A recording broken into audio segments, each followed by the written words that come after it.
Okay guys,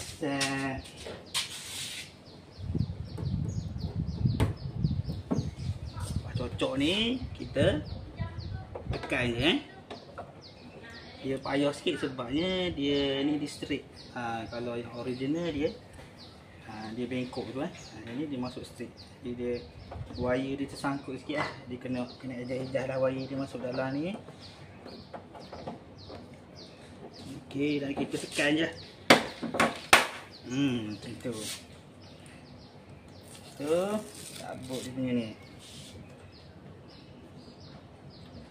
Jom kita tengok hasil dia.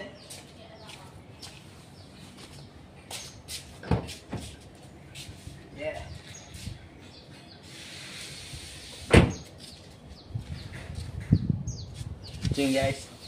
Okey, saya nak pasang yang sebelah kiri pula. Untuk makluman, memang dia bagi memang untuk kiri dan kanan Jadi yang ni betul lah.